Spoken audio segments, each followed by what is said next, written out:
So today I'm replacing heater core on my 1999 Dodge Cummins. Love the truck, don't love the heater core. So I'll show you inside. I already took it apart. I'm like 45 minutes into this job. I was gonna take it to a shop. They want 8 hours on the books, $800, and that didn't count buying the heater core. So which isn't bad. It was like $50 or whatever, but. Yeah, so I don't really feel like spending the money right now, so I'm just gonna, I just said, you know what, I've never done it before, but, yeah, why not? So, I already got it apart, the dash is out, it just flops here. I mean, it's actually not a bad job, what everybody talks about. There's a bolt here, it's a little dark in here, there's a bolt, this obviously should be up, sit straight like this. But you can see there's a bolt. Let me grab a light. There. So there's a bolt. This bolt goes, you can see that hole right there. This pulls back, but there was a bolt here. So you got this one here. I took the glove box off, which I guess helped. I don't really know. Made it feel like I had a little more room, but didn't really have to do anything under there. And then over here, I have a standard, so it's different, a little different than automatic, kind of same. There's just a little more stuff you gotta take apart. Not bad. In here, there's cup holders where the shifter is. Push this down. You can see those two holes. There's little pads that go on the bottom, little cup holder pads. You gotta pop them out, and you'll find 2 screws. It took me a minute to look, but like to find them. So you gotta pop the pads out. There's 2 bolts there. Under this rubber just pops out, and under there, under here, there's a couple bolts, you can see. One in the back, one in the front, no big deal. There's 4 Phillips screws on this boot for the shifter. Those 4 Phillips screws got to come out, and there's going to be 2 bolts up front of that actually hold this thing from sliding back. You want to slide this whole entire plastic thing back, because get under there. Under here, once you slide this back, you're gonna see right way back in there, behind this, there's the bolts that go actually, they're right back in here. You see them, and you gotta take them out. They're 10 millimeter. There's one on each side. No big deal, but you gotta take them out because that holds the bottom of the dash. So there's that. You gotta take this little plastic thing. I live in the Northeast, so like my stuff's all rusted, unfortunately. And of course, it's where people climb in and out. So you gotta take the plastic off all the way. But basically, these 2 screws, I try to drill them out. I'm probably going to end up buying new plastics for this, because it is what it is. I took a flat bar and popped them up, because you got to, there's that panel here you got to get off. There's a little plastic thing. It just pops off. I mean, it literally sticks under this thing like an inch under this plastic here. Actually, on the other side, I'll show you the other side. And go around.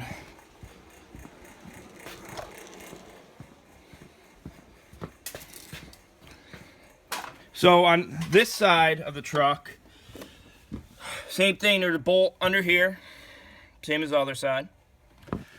You gotta take this plastic down under the dash, 3 screws, no big deal. I had a little more, I had the plow hook up and all that stuff, but no big deal.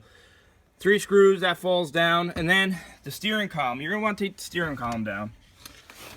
Under here, there's 1 bolt and another bolt. You take them out, and you kind of see, I guess. Yeah, there they are. They're both right here. Take that out. Watch out. I hit myself in the head with it, so make sure. It's kind of heavy too, so when the steering falls down and rests on the seat, just make sure you're ready for that. 5 screws up top, all the way across. No big deal. They're 8 millimeter. I actually use, which makes the job so much faster, I actually use this impact. You know, I do carpentry, so, I mean, I use it for my carpentry, but for this, I went to Home Depot and bought one of these. Best thing in the world. And it's just an adapter. And you can put your sockets, extensions, you know, long extensions to get behind the dash. Whatever, but it works perfect. I mean, it cuts a job in half. I mean, if you're using a ratchet, I mean, it's alright, but, man, it takes forever, you know? It's really nice having to be able to switch everything up and get it done quick. So, quick is good. Anyway, so yeah, basically it's really not bad. Like I said, 45 minutes, you know, I had this thing apart. Everything just flops. So, what I'm going to do, though, is show you a faster way. See, you know, the way that it's supposed to be done, I already took the heater core out, and I'll show you. So, back here, once you get the dash, I mean, you can just literally pull this thing. Once you get the dash out, you know, bolts you gotta take out, get this thing slid out. You'll see back here, the heater core just slides down into this box.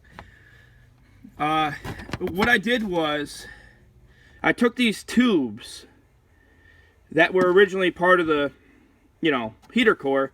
I took a Dremel and I cut them. And what actually really works good for that is this Dremel right here. I put a metal blade on it. I mean, you could buy these things cheap, and I tell you, it made my life easier because it fits in there rather than trying to grind it or something like that.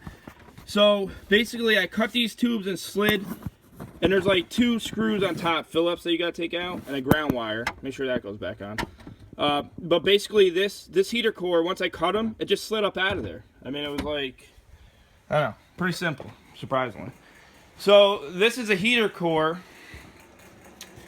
This is the heater core right here that came out. I mean, you can see it was leaking like crazy. I mean, wow. Yeah. So, real bad. So what I'm going to do is, rather than taking... See, you got to drop the heater blower and everything out, like down. Because these 2 lines, which you can see my hoses are actually almost still on them, but way back there, way back there, underneath there, the firewall, there's the two aluminum lines that I cut actually feed through the heater box type deal and pop out here, and the hoses go on, and, you know, obviously go to this on mine because this is a diesel, but so it's a pain in the ass because you got to take the computer out, you got to take the air cleaner out, there's bolts behind there that you can barely get to. I mean, way back under there, there's bolts there and a bolt over there, and it really, I mean, you know, this is an 8-hour job, 45 minutes, I got the dash pulled back. This is the most, I mean, this is the most complicated part, is trying to get the heater blower and all that stuff basically dropped out of the way so you can feed these aluminum lines through. It's a real pain in the ass, I'm telling you. So what I'm going to do is, which this does work, because my buddy about 5-6 years ago, he had the same problem with his truck. I wasn't there for the job, but basically I'll show you what he did, and I'm going to do the same thing. And it's lasted. I mean, the truck's still running, so this isn't like a cob job. This actually works. I mean, you know, this is going to save you guys freaking so much time. So what I'm going to do, here's a new heater core here. Like I said, it's like 50 bucks, whatever. So, yeah, here it is. These lines swivel on these, which is kind of cool, I guess. So here's the one I took out, and you can see where I cut the lines. So what I'm going to do is take my tape measure, and I'm going to measure from here to here, and from here to here to see exactly where I cut them. And I'm going to take the new one. Watch out, I'll set it. My bench is a mess here. I'm going to take the new one and do the same thing. I'm going to cut this line wherever that one is. I'm going to cut this line and cut this line. Once I get that done, I went and bought heater hose here, What size is it? 5/8 heater hose. That's the size you need, 5/8. And basically this slips onto there. What I'm going to do is take this heater hose. Once I cut the new lines to the same length that I have these lines, I'm going to cut them here. I'm going to slide this heater hose onto here. And what you want to do is, I bought a whole shitload of clamps here, but basically I just got clamps. You know what I mean? Clamps. And basically I'm going to slide the rubber hose on here, double clamp it. It's not under tons of pressure, I don't think, but I just double clamp it anyway because I really don't feel like, you know, taking it back apart because I didn't double clamp it. So you're going to want to put 2 clamps on this side of the rubber hose, and same thing on this side. You're going to want to slide your 5/8 heater hose, make sure you get heater hose onto here and double clamp it. So basically, I'm just going to show you now, I mean, you know, what I'm going to do. And it's going to make your job way faster. So basically when these lines are on here, this is what I'm talking about. This is a nightmare. Anyway, this heater core slides. I can't even get it back there. Annoying. This heater core slides back into this box right here. The original lines I'm going to save because there's nothing wrong with the lines. So those lines right there, instead of taking this, I'm telling you, taking this apart's a 3-hour job. Okay, this is pulling the dash. This is just like the beginning of it. But you know, if you do it the way I'm doing it, then you don't have to go through all the struggle. So those 2 lines right there, what you want to do is get this dash back as far as you can. But up here, I'm gonna climb up in just to show you. I mean, it's so tight. So that's where the heater core goes right there. These are my lines. I'm going to set the heater core in once I cut the lines to the same size as the old heater core. I'm going to slide the rubber lines on, double clamp them. I mean, that's one less thing you got to do inside this truck under this dash. Once I slide that heater core back in the new one in, I'm going to slide those rubber lines on. And double clamp them on this side too, right here, double clamp. And basically, that's your job right there. I mean, you can put your clamps back on. I'll show you, I'll come back when I have it in and the rubber line's on. I'll show you exactly what I'm talking about.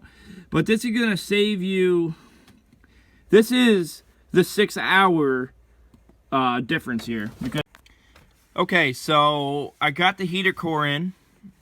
It took 10 minutes to get the thing in here. This is what it looks like now.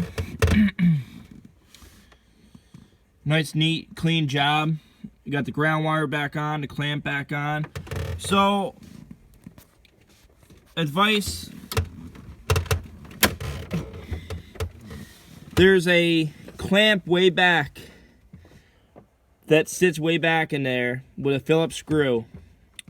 You're going to want to take that out so these lines can move around, which is going to make your life easier. What I noticed is, because I tried it both ways, put these rubber lines on the old ones first. Slide it on about 1.5 inches. Make sure you cut your hose like 4 inches long. This is 4 inches long and it worked perfect. And slide it on the old one first. Put a little oil on it, a little sandpaper. Just make sure they're clean so they slide on nice and neat. 2 clamps on there on the one side. Yeah, so, I mean, this doesn't even move. I mean, I can't even, this stuff don't even budge. So, you know, don't worry about putting the clamp back in, way back in here, because it's not necessary at all. And so basically what I did, I put the lines on first, tightened the clamps, and then I took the heater core, which thankfully these lines swivel, they move on a new heater core.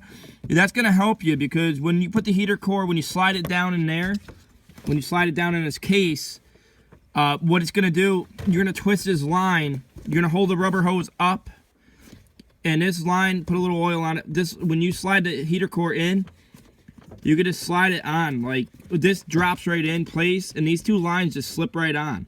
I mean, it's really simple, nice, easy. And just put your 2 clamps here, 2 clamps here, tighten them all down. But this is what it looks like after. And this is going to save you, I mean, you know, I probably, in everything, 20 minutes, you know, by the time I cut these tubes and, you know, cut the rubber hose and stuff like that. But, yeah, that's what it looks like after, you know. Make sure you put this back on and your ground wire. You're going to want that. But, I mean, it fits, you know, it's nice. That's what it looks like. I mean, so all I really got to do is throw the dash back together. I mean, this job, all together, 2.5 hours. You know, because of doing the heater core this way. On the books, it's an 8-hour job. So, yeah, I'll give you one more quick look at it. And that's what you want right there. No messing with anything under the hood. Keep your hood closed. Don't even matter. Just, that's it.